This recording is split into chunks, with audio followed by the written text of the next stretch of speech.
Voilà, comme l'élève vous l'a dit, je suis HSE Advisor pour Wolters Kluwer et donc mon travail consiste entre autres à aller dans les entreprises et à créer pour eux des registres législatifs sur mesure.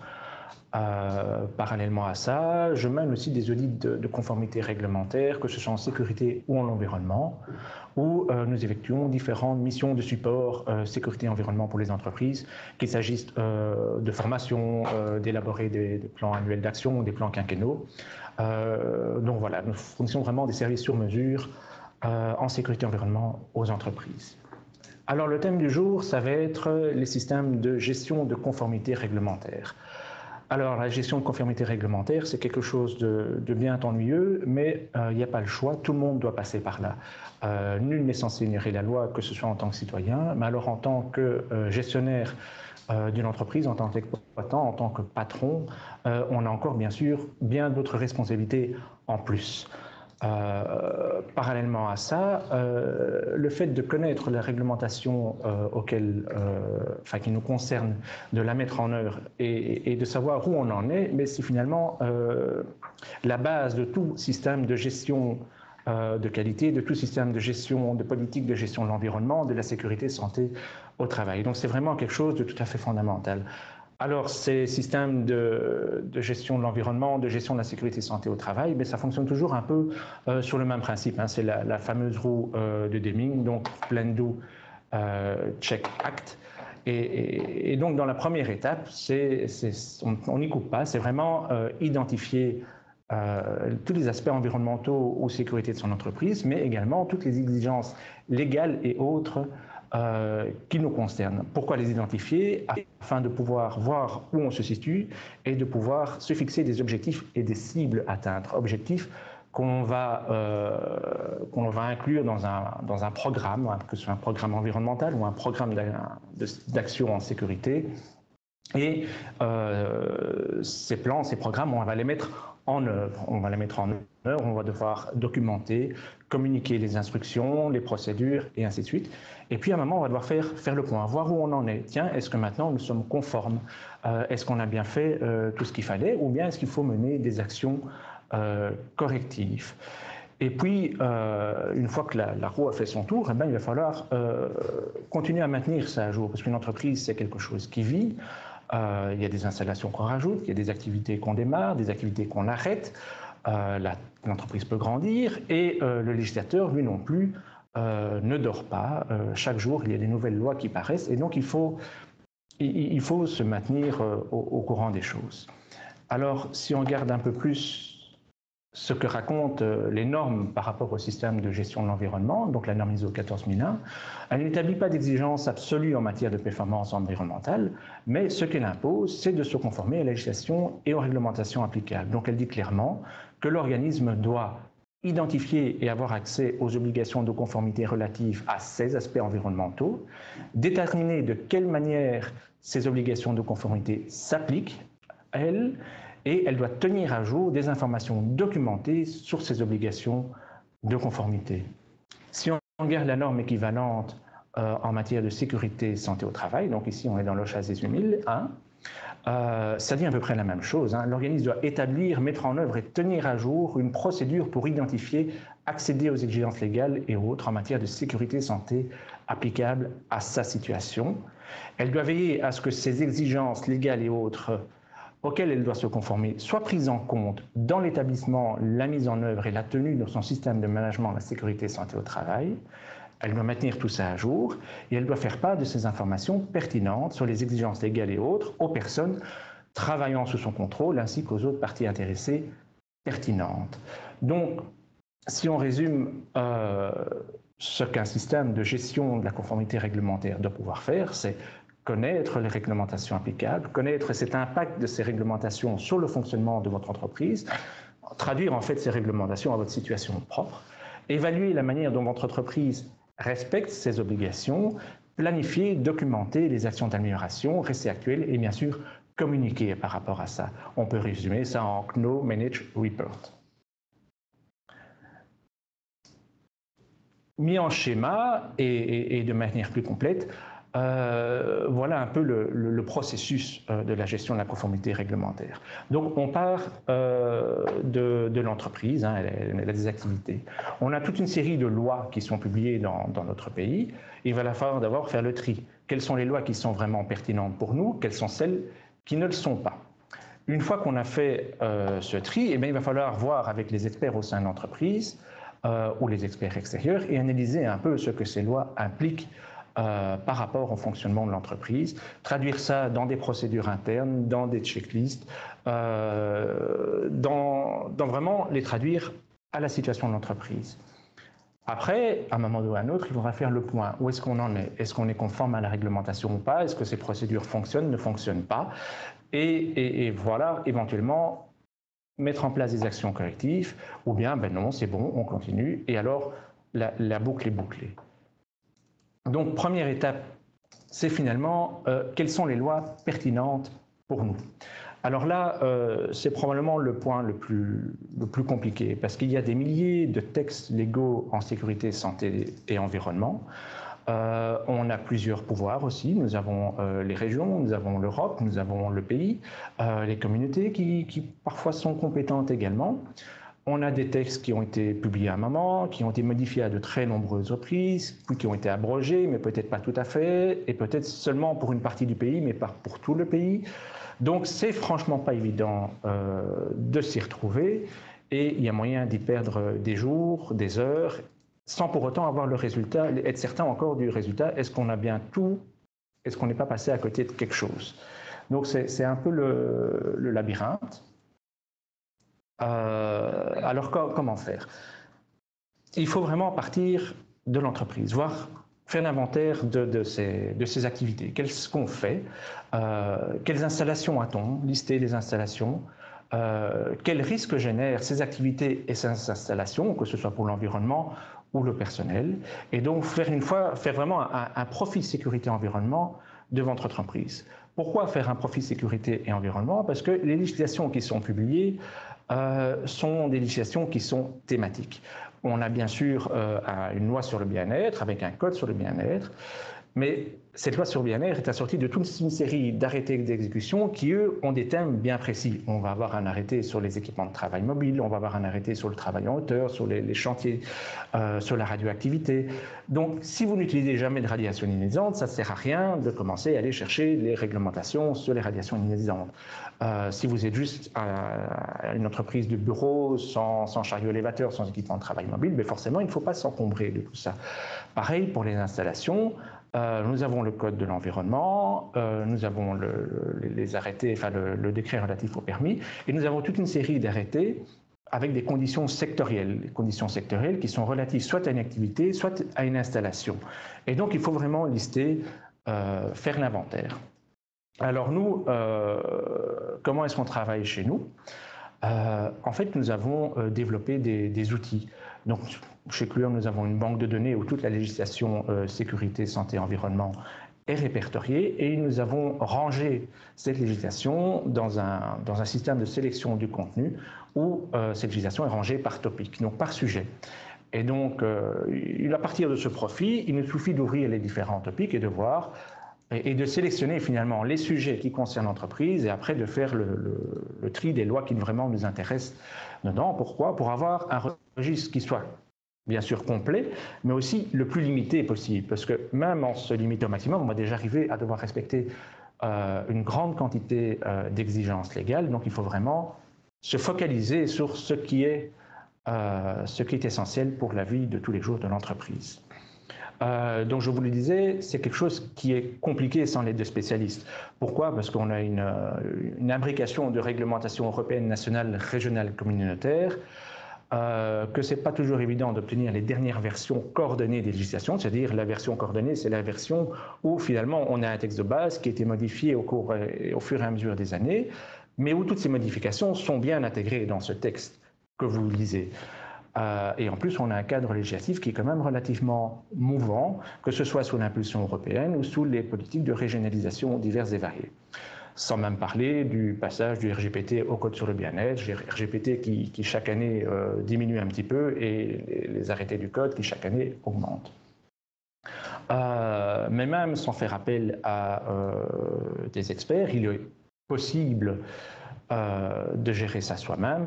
Donc, vous avez plusieurs sortes de sources d'information. Donc, vous avez les sources d'information officielles qui donnent vraiment les textes à valeur légale. Donc, ce sera le Moniteur belge, ce sera le journal officiel des communautés européennes, où là, vous avez vraiment le texte valable au jour de sa publication, bien sûr.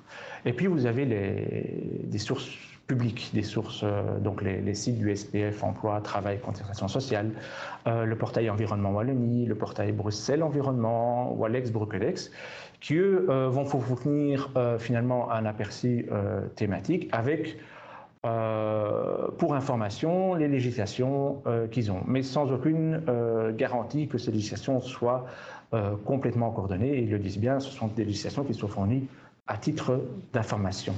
Les fédérations d'entreprises peuvent également vous aider, que ce soit le nom des entreprises, les fédérations sectorielles, eux aussi ont des services environnement, des services sécurité.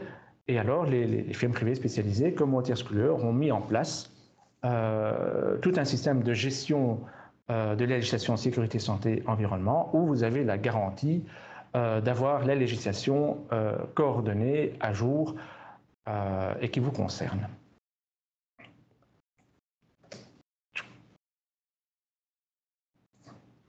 C'est marrant. Connaître l'impact des réglementations. Donc, on a eu la première étape, qui était savoir, finalement, ces réglementations nous concernent-elles ou ne nous concernent pas. Et donc, on va se retrouver avec, finalement, toute une bibliothèque. Donc, on n'a plus le labyrinthe, on n'a plus qu'une bibliothèque, donc c'est bien. On a réduit le travail. Maintenant, il va falloir traduire, finalement, cette réglementation en procédures applicables pour vos activités. Alors, il y a plusieurs manières de faire. On peut lire les lois de A à Z. C'est du langage juridique, donc ce n'est pas toujours facilement compréhensible. Mais les législations sécurité, santé et environnement sont quand même relativement compréhensibles si on compare avec les législations en droit social, où là, il faut vraiment être expert pour comprendre ce que le législateur a bien voulu écrire. Mais il y a également tout un tas d'acteurs qui peuvent vous aider finalement à faire ressortir l'important de ces législations. Donc vous avez des articles qu'on peut qualifier d'articles de presse, que ce soit une presse généralisée ou une presse spécialisée. Lorsqu'une nouvelle législation sort, on va voir des articles, tiens, il y a une nouvelle loi sur les risques psychosociaux, qu'est-ce que ça implique. Et finalement, on va pouvoir faire le point, ça va déjà dégrossir le travail, et vous allez voir mieux un peu en quelle mesure vous êtes concerné et ce que ça va impliquer pour votre entreprise. Les fédérations d'employeurs, les fédérations d'industrie, etc. ont également ce genre d'articles.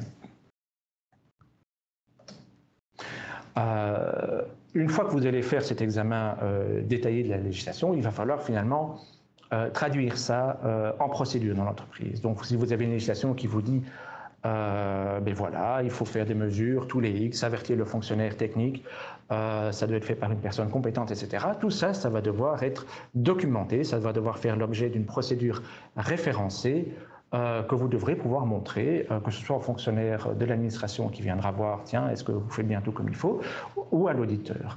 Donc il va falloir vraiment montrer que vous avez intégré la législation au fonctionnement de votre entreprise. Là aussi, la presse spécialisée qui va vulgariser, qui va expliquer un peu exactement ce que ça implique pour vous, ça va bien sûr vous aider.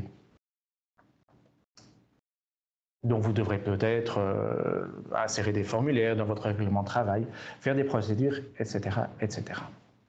Donc voilà, on a déjà fait pas mal du travail finalement. Donc on a identifié les lois qui sont pertinentes pour nos activités.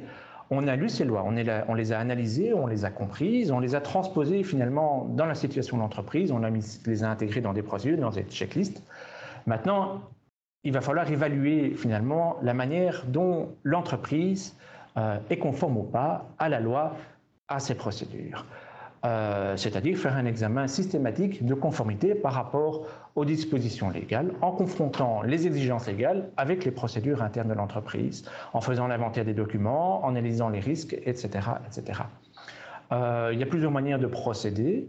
Une manière qu'on utilise assez souvent, c'est de procéder avec des checklists. C'est-à-dire qu'à partir de la législation, on en extrait les choses importantes et on les a traduites en questions relativement simples à répondre. Alors le conseiller en prévention, le conseiller en environnement peut faire ça lui-même, ou bien il peut s'aider de son équipe, de ses collaborateurs, faire sa checklist et envoyer ça aux services concernés pour qu'eux fassent le check par rapport au fonctionnement de leur unité. On peut faire ça à différents niveaux. On peut avoir des checklists plutôt générales, par exemple pour les PME. Ici, c'est ce que vous voyez à l'écran, c'est un petit logiciel qui s'appelle SafetyScan à destination des PME, où on va avoir à un niveau relativement haut, finalement des questions relativement simples, mais qui vont permettre à la PME de faire le tour via des questions faciles à comprendre, le tour de ses obligations légales en matière de sécurité travail, environnement. On peut aussi aller beaucoup plus profondément et examiner article par article et mettre la législation article par article et donc avoir aussi une revue de conformité article par article. Il est évidemment que ça devient un travail d'une toute autre envergure. Donc chez Wolters Kluwer, avec notre checklist sécurité, on a plus de 3000 questions. Ça ne se fait pas en 5 minutes, il ne faut pas faire ça dans n'importe quel ordre, on peut vite être complètement découragé aussi et avoir l'impression de ne pas avancer, donc il faut vraiment procéder avec ordre et méthode.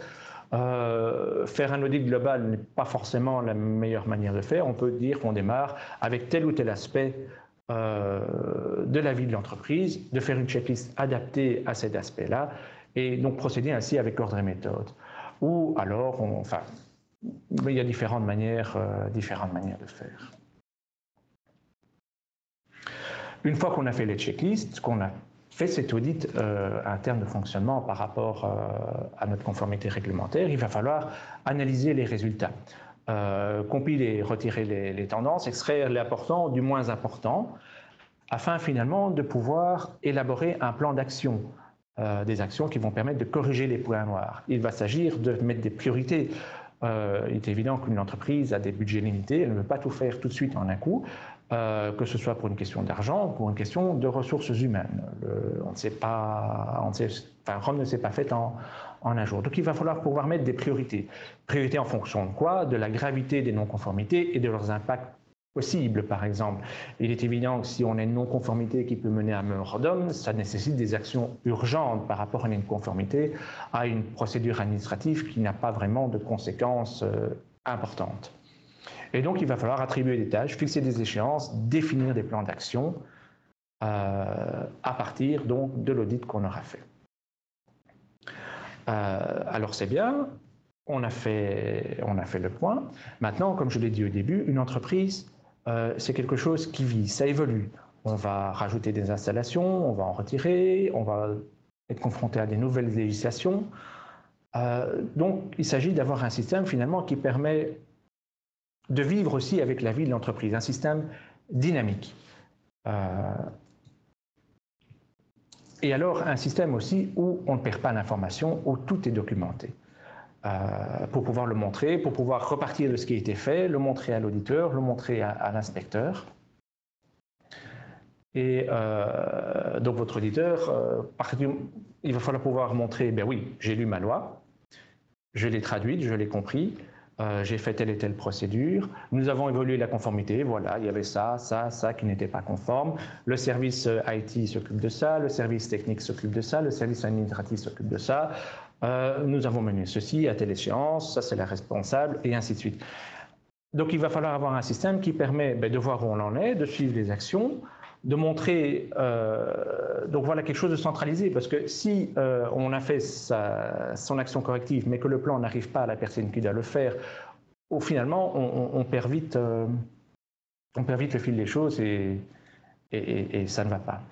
Donc un bon système centralisé, l'idéal c'est d'avoir quelque chose qui est en ligne, accessible partout, avec des droits d'accès personnalisables en fonction des missions, des gens, de ce qu'ils doivent faire, qui permettent le partage de l'information et permettent à plusieurs personnes de pouvoir travailler. Un système où on a tout sous la main, qui permet de consulter les lois, les procédures, indiquer les statuts, les dates de contrôle, les actions à comprendre, les échéances, qui permettent finalement de faire le lien vers les documents de l'entreprise, où on peut faire des rapports. Tiens, on en est là dans notre gestion, on a autant de conformités, autant de non-conformités, voilà les urgences, voilà le point pour ce mois-ci, etc.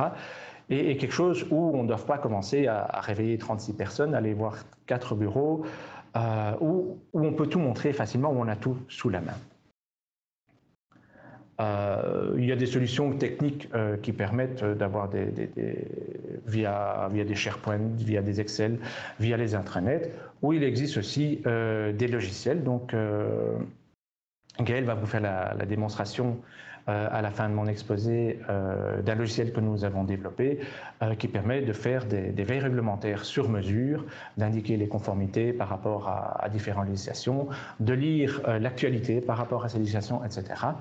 Donc, il y a vraiment moyen de trouver des outils qui vont vous aider finalement à gérer ça facilement au jour le jour. Voilà. Donc, je ne sais pas, j'arrive à la fin de mon exposé.